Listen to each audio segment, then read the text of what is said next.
like, I guess one that I want to bring up, but there's really not much I can say about it. Just, I guess, to piggyback off of the things that have come true. The wet sock. No, here's the other wet sock. Here's the other drop sock. It's more of just a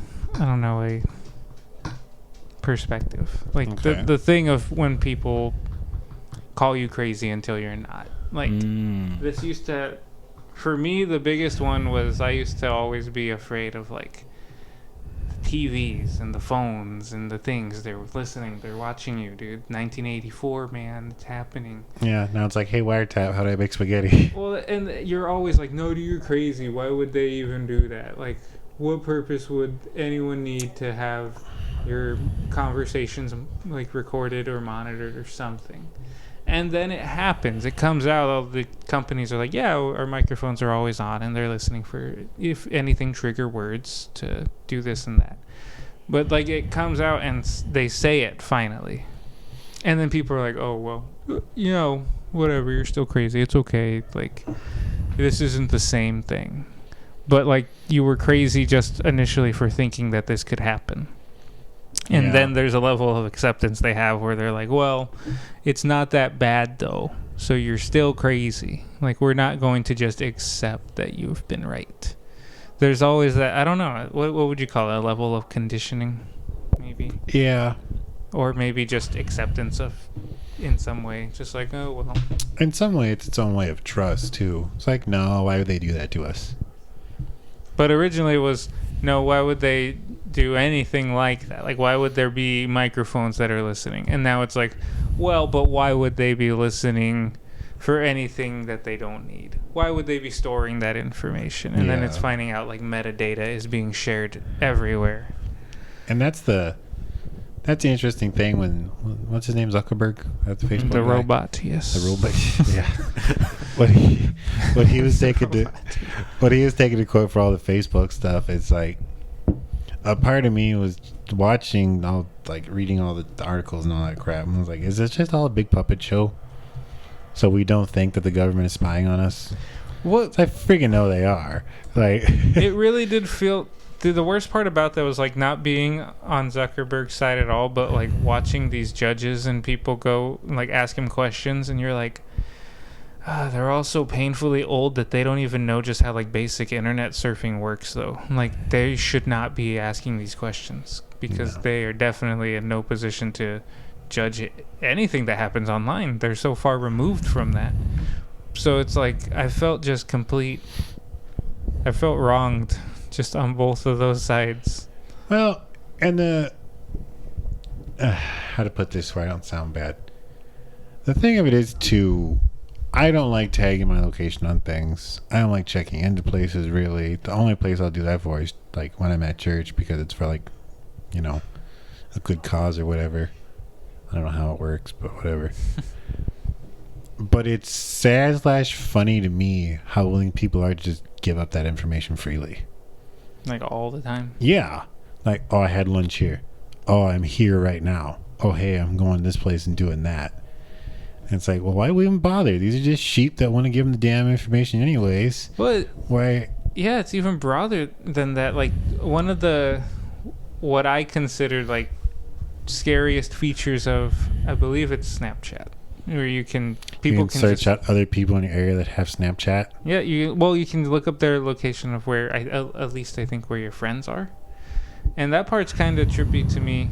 I don't know for sure. I don't have the thing anymore. I can explain that part real quick. Yeah. So this feature, it's called the Snapchat map. This was introduced, I think, about maybe 2 years ago.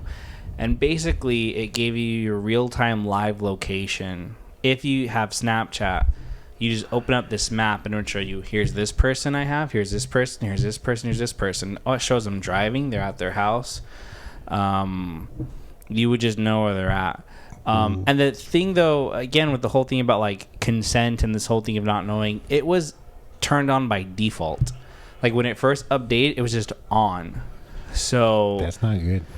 That was the sort of the uproar. Like, people just like, how do you know where I'm at? You're on the map. What do you mean the map? And they would open this feature, and there you were. Like, oh, I see you're at, Walmart right now, or you're at your house. And See, like stuff like that's not okay. mhm. No, then there's probably something to be said about like if you just click the agreement things that you are saying, do what you got to do, Snapchat. Like I just want to use your app, and then you kind of opt into things like that, and then you can always just go to your settings and turn it off. I imagine, right? And now you can turn it off, and it does work because you'll open it up, and almost no one's on there now. Like it really weirded people out. They're like, I don't want everyone to know where I'm at all the time. So when I open it up, I have maybe like 5 friends who are actually on there. But you can shut it off, and you won't display where you're at.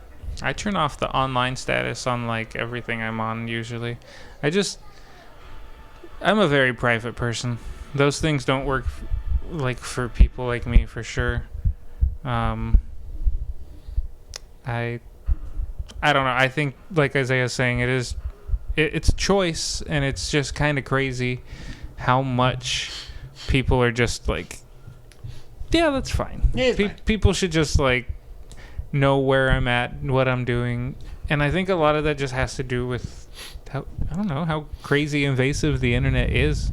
Everyone likes to know anything at any time. We love streaming. We like watching things in real time. We like the reality of people who don't live our reality. I don't know, strange, but like I just think that's it. It has to be real time. It has to be happening, or else it's just not as stimulating. But I think the Snapchat one probably was pretty weird, especially for people who are like, Well, could you argue that if you got the app after they put that feature and you click to the agreement thing, like we talked about, then that's your fault?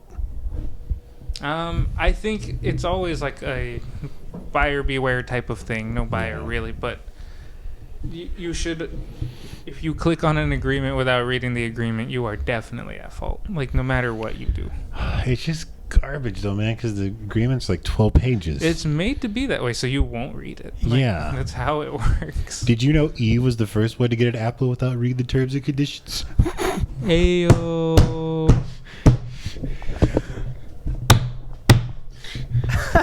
It's gonna be my new snare. God. And then this guy was like, why would God say we can't have plants? And I was like, bro, that's the first thing he did in that story. Got him there. Oh God. That's smoking poison ivy, man. Just say it. Okay. I got. Wait. I was like, oh, okay, don't go into that. It's just a joke. No, that'd be funny though.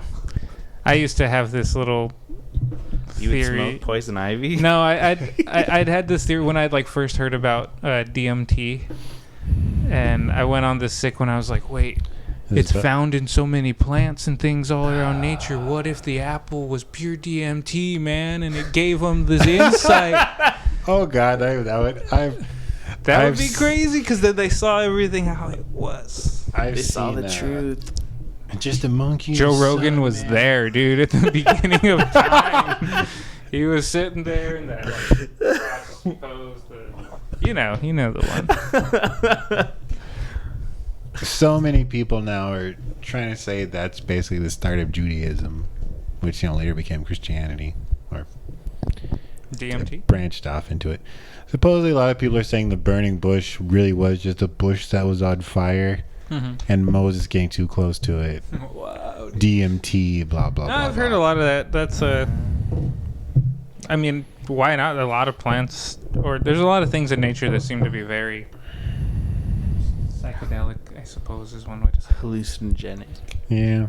But there's a lot of trippy stuff. But in there. I've never heard the apple in the garden. No, that was like right after I learned about DMT. DMT. Dude. I was like having a discussion with my cousin about, because some people were saying, my dog is trying to figure out so hard what these microphone cables are. she doesn't like it.